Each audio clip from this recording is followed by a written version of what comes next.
Hi, today we're going to talk about gender, what gender looks like in American society, and how gender is socially constructed. That is, what does it look like if you are a woman in American society, and what kind of opportunities are open and available to you?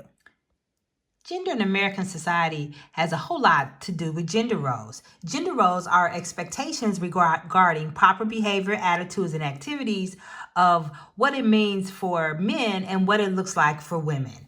So, part of when we think about what it means to say something is socially constructed, it's a way of how we expect, it's really gender expectations. What do we expect people to do? How do we expect people to act? How do we expect women to be masculine? And what does that mean? How do we expect uh, men to be masculine and women to be feminine? That's this whole context of the fact they do. That's what you say when you say gender is socially constructed. When we think about what masculinity means, we think of boys being aggressive, being tough, being active.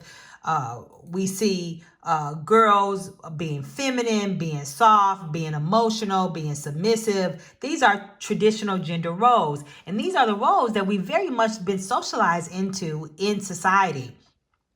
And when we think about just this whole context of why are social norms of men and women the way that they are, and part of that, when we think about it, the sociological theories have a whole lot to add to that whole conversation. From the functionalist view, gender roles are really important for society. They make society function better. They make society more stable. Why? Because the functionalist perspective says that everyone has a role, and that when men and women have different roles, it helps society function better. It helps the family function better because everyone has their place in society, and it promotes social stability. That's the idea behind this whole functionalist view. And part of it suggests that there's this harmony that happens in families, in relationships, where everyone has their part there and how they express themselves, even in the tasks that they do. And then that's what makes it better because everyone has their part to do.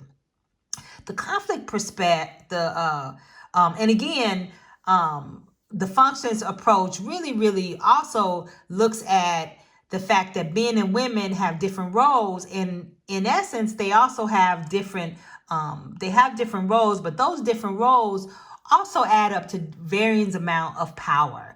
And that's part of the conflict perspective of how we think about gender.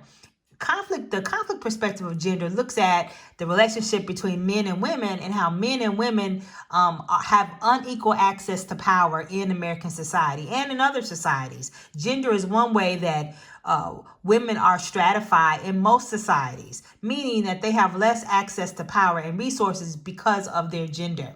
And the conflict response looks at the gender differences as being the result of how society is organized. The fixed functions perspective says it's organized that way because it makes society better and it makes it function better.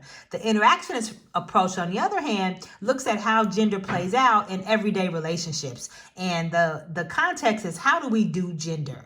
How is gender reinforced by our attitudes, by our actions, by how we act?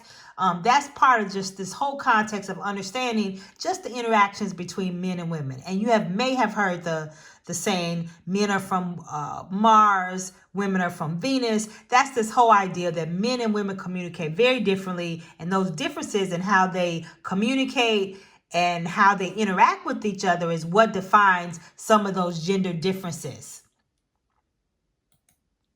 And again, the other part that I'll add to that is the feminist perspective. The feminist perspective looks at how, when you think about how society is organized, the fact that women have less power is really integral to how society is structured.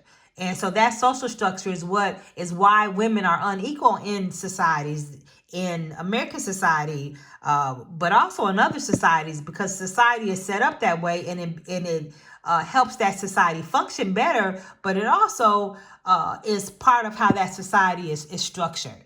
So again, the interactions perspective looks at how we do gender as a society, and that's looking at everyday behavior. Well, how does this play out? What does this mean? Well, what it means is that because society is structured unequally as it relates to women, we have two important terms that really discuss how this plays out. Sexism is the ideology that one sex is superior to the other. That's this idea that men are more powerful than women, that they may be smarter in math, that they may be more physically strong. In reality, that's not necessarily the case. What we see is that because our society has gender roles are part of how we think about the differences between men and women early on when they're first born, that a lot of those differences that we see are really socially determined. That is, your experience in society determines what you're able to do.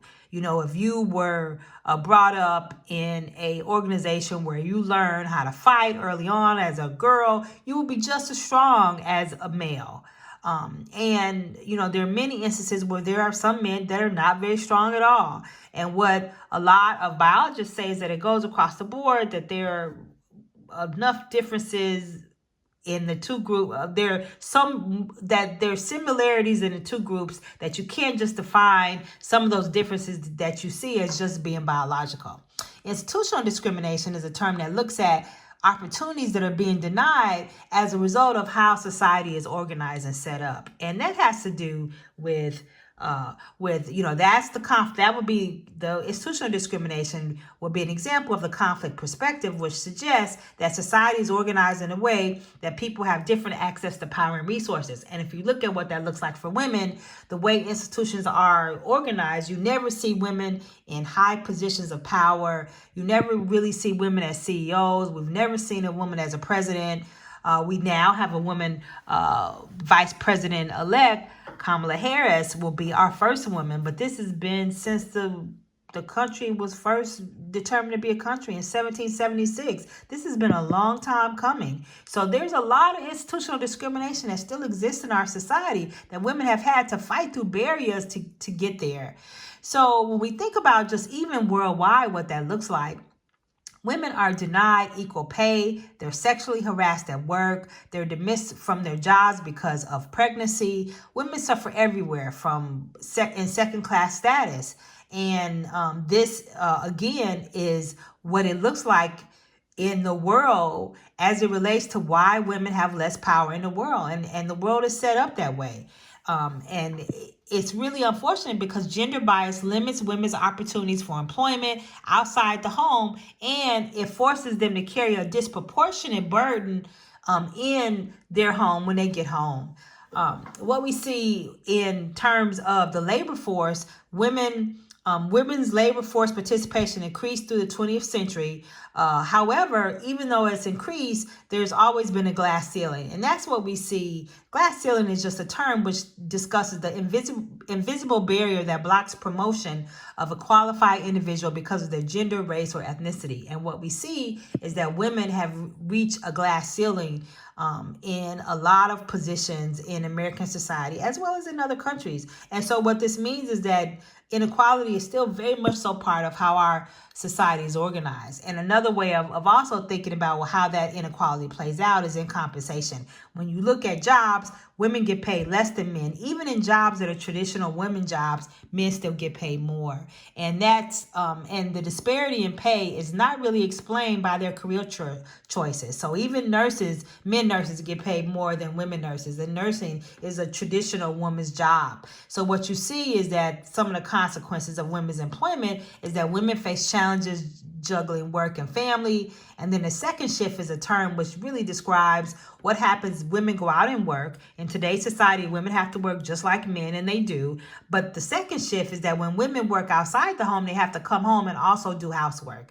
And that's greater amounts of time that are put into caring for children and housework, which take a toll on women pursuing other careers, because even though women work outside the home, they're still more likely to be the caregiver. And this really further disadvantages women because of how they're looked in, because they are seen as not being as reliable in the workplace. And it makes a difference in terms of their promotion. So as we see, there are a number of reasons why social inequality exists in the marketplace for all groups, but it's especially significant for women.